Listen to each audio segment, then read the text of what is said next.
So my name is David Kelly. For those of you who don't know me, I only see a handful of you that I recognize, people in the back, my people over here, and oh, well, and there's you. Yes. But so I work for a company called Wirestone. We're kind of an interactive agency. We do targeted customer experiences, like it says on the back of our card here. Targeted customer experiences, very cool. And hopefully all of you got one of these cards.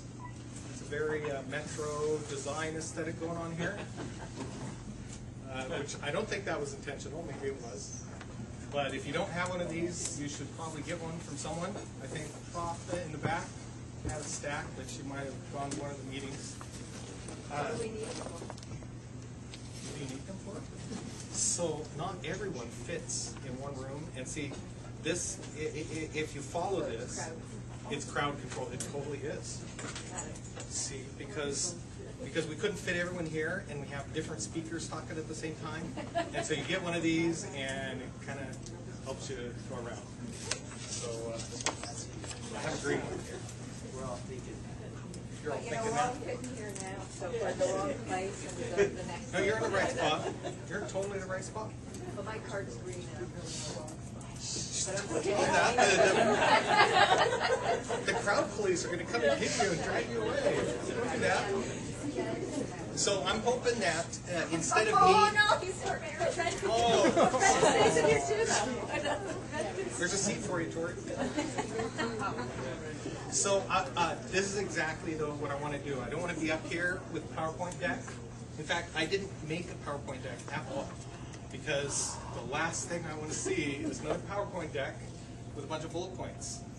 I want to have a conversation, talk with you guys about user experience and emotional impact and how to connect with users in a very targeted way. It's all about what you do, right? You connect with your users. So I'm hoping that you guys will feel free to talk, to ask questions. Just don't ask hard ones. We don't want to go there. But I'm sure we'll figure it out. So that's my first part of my talk. See, I made sticky notes instead of slides. These are Tori's sticky notes, actually. But so that's who I am. So my next sticky note says, why do I care? So why do you care? Why do I care? Yeah, why do you care? About what? Care about what? I don't know. User experience design. Why do you care to come to an event like this?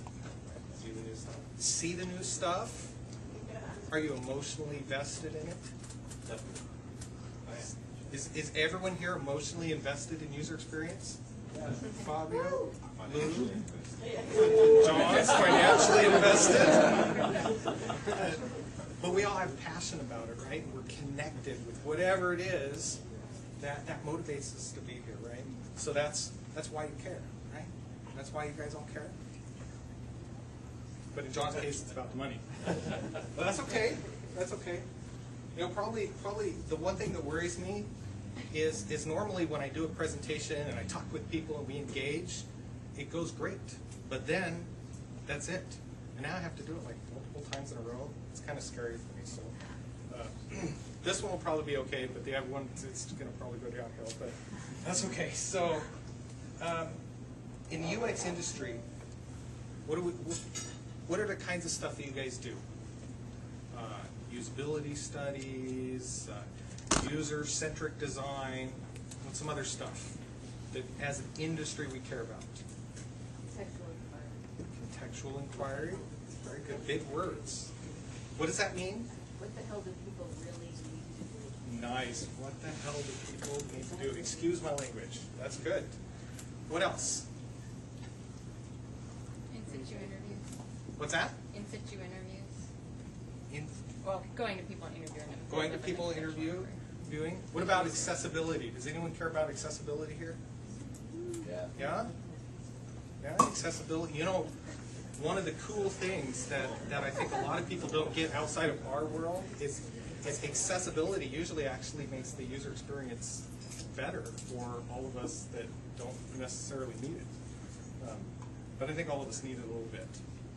So the UX industry is a lot about that. And one thing I think that we don't do that well is when we're working with users.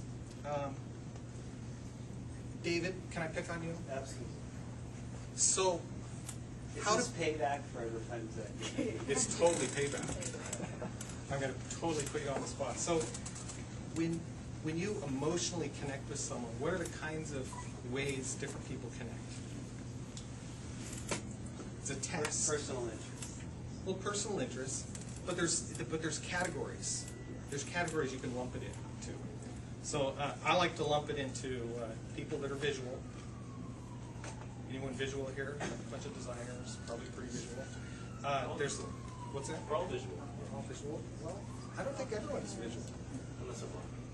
Well, there's that, but there's also people that are what's called kinesthetic and auditory. You guys heard those terms before? So a lot of times when you want to relate to a person, so if you're trying to sell someone something and they're a visual person, they want to see it, right? They want to visualize it. Visualize them in it. If it's a car, they want to visualize themselves driving it, right?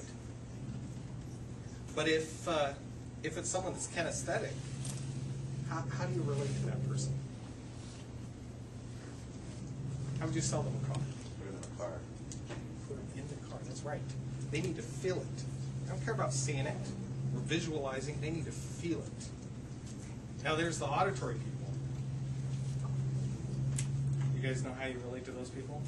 That's right, just talk. Kind of like me when I take too much caffeine. I just talk. Might not make any sense, but I'm relating to myself.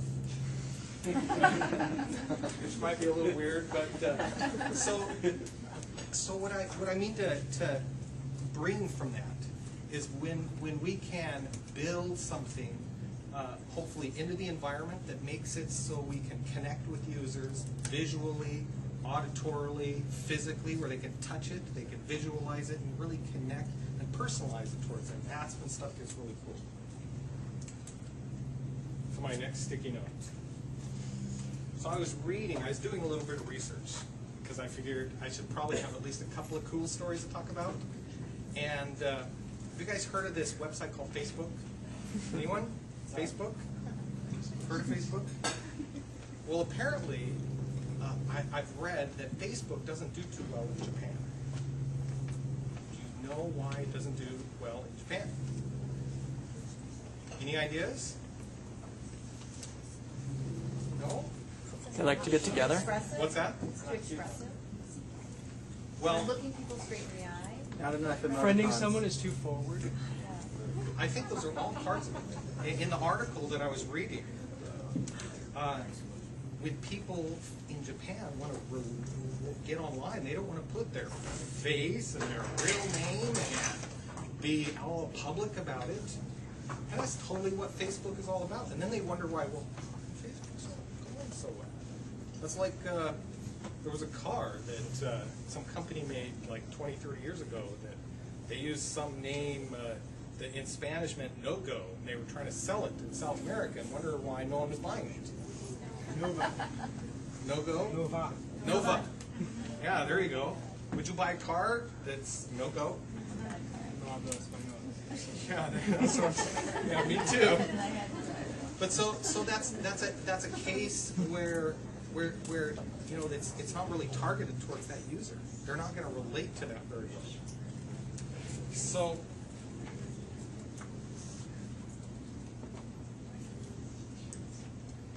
when building user experiences, I know what we found is it's the small little things that matter. It's those little touches, tiny little things that help relate to people. So I've got this, we did this Nike touch wall. Great, big, huge thing. It's all about basketball and shoes and that kind of stuff. And I've got a mini-me version.